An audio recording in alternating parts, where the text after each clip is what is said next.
You guys are really gonna make me cry, aren't you? You guys did. Nothing is ordinary in Michelle Wie's life. Everything has been extraordinary. It's been a story wrapped in mystery and suspense.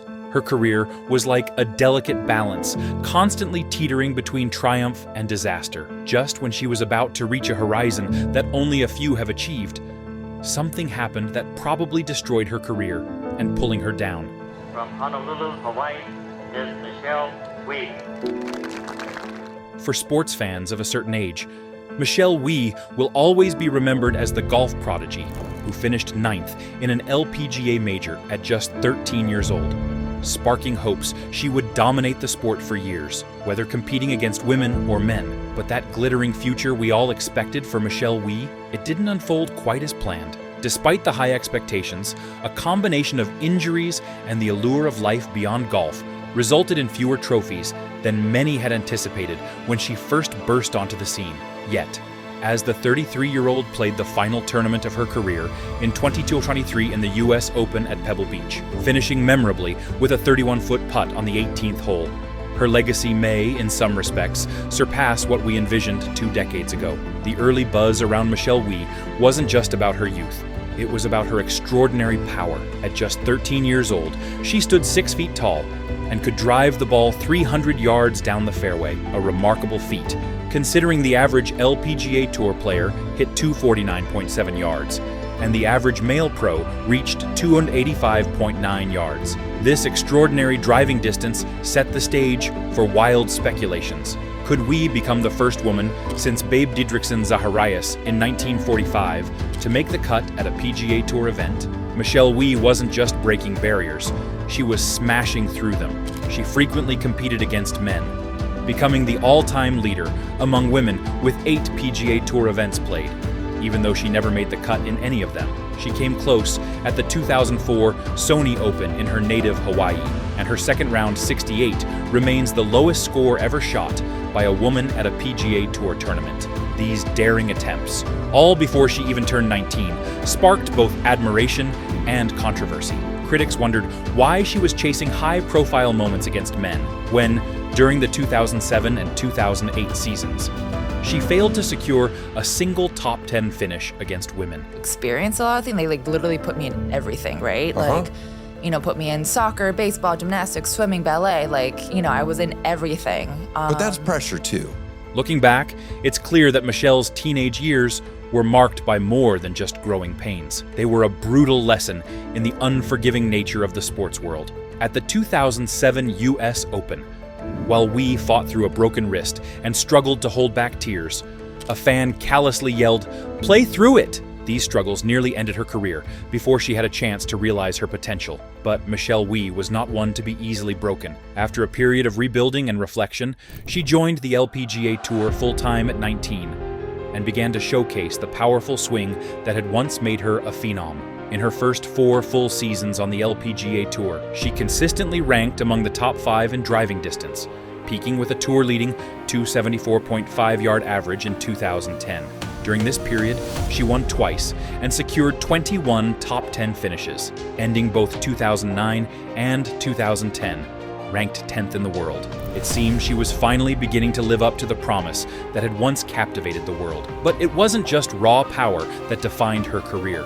In 2014, Michelle Wie made a strategic shift, focusing on a more well-rounded game rather than sheer driving distance. She dropped to 16th in driving distance, but achieved career-best rankings in greens in regulation percentage, number 3, putts per green in regulation, number 4, sand save percentage, number 38, and overall scoring average, number 3. This evolution paid off dramatically as she won her first and only major championship at the US Open, ending the season ranked number 6 in the world. However, the journey wasn't without its setbacks. Michelle faced another slump in the subsequent years, managing only one more tournament win before scaling back her full-time schedule due to injuries and a focus on her family.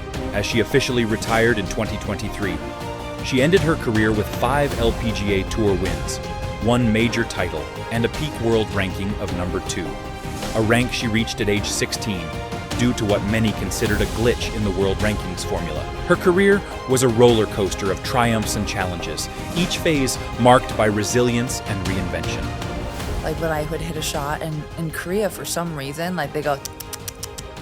The downfall of Michelle Wee's once natural game didn't happen overnight. It was a slow unraveling, driven by too many lessons and too much overthinking. The culprit? Coaches like David Leadbetter, whose technical approach stifled the very instincts that made Wee a prodigy in the first place.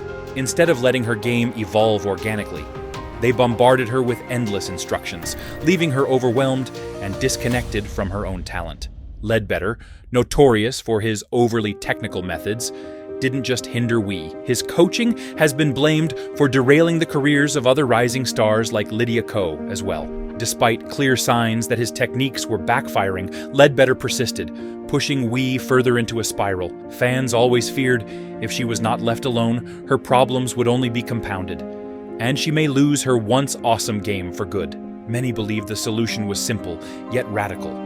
Wai needed to break free from the so-called experts and return to playing her game again, free from overanalysis and endless tweaks. The idea was that by stepping away from the pressure of big events, probably playing in smaller tournaments, and finding her rhythm again, she could rebuild her confidence and skill on her own terms. But Leadbetter's influence was so damaging that some argue he shouldn't just be dismissed. He should be held accountable for the harm he's caused to promising careers. Players who have parted ways with him, like Lydia Ko, have often seen remarkable turnarounds. Ko, for example, distanced herself from Leadbetter, reclaimed her form, and even went on to win a gold medal at the 2024 Paris Olympics, and proved David wrong, who once badly criticized her and her parents. Yet, the challenges we faced weren't solely the fault of her coaches. Her approach to managing early fame and the pressures of lucrative sponsorship deals, especially with giants like Nike, could have been handled differently. Her parents, too, share in the responsibility, focusing more on cashing in on Wai's fame than on her mental well-being. It wasn't just the intense scrutiny that weighed her down. It was the constant push to live up to an image created by those who should have been protecting her. Michelle Wee wasn't alone in this struggle. Many young golfers have crumbled under similar pressures. That is why Wee took a new role as mentor last year.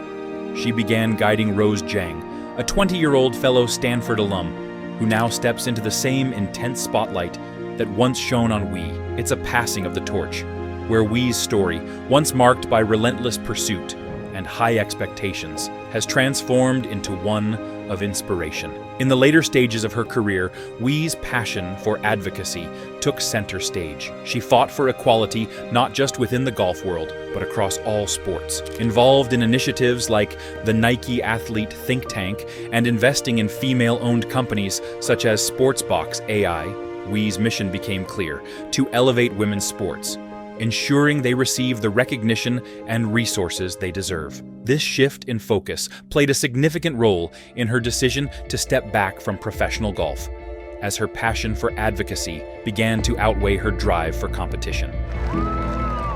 Most importantly, I think we watched somebody grow up loving the game, and it seems she's giving that back now.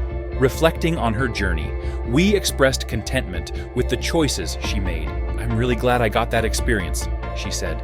"But honestly, being home with my daughter more, it's priceless. I don't regret it. I still love the game of golf, but I really think I made the right decision. And it's just amazing being a mom." Ultimately, it was a combination of motherhood, the physical toll of the tour, and persistent injuries that led Michelle Wee to retire from professional golf. Despite all these challenges, Michelle Wee managed to rise above, ending her career on a triumphant note in the US Open 2023 at Pebble Beach. Big Wisey received a well-deserved standing ovation as she completed her last putt on the 18th hole, a moment filled with emotion and pride.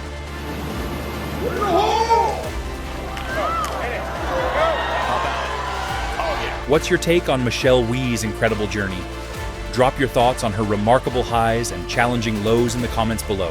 And don't forget to subscribe and turn on the bell icon for videos about women golf. See you in the next one.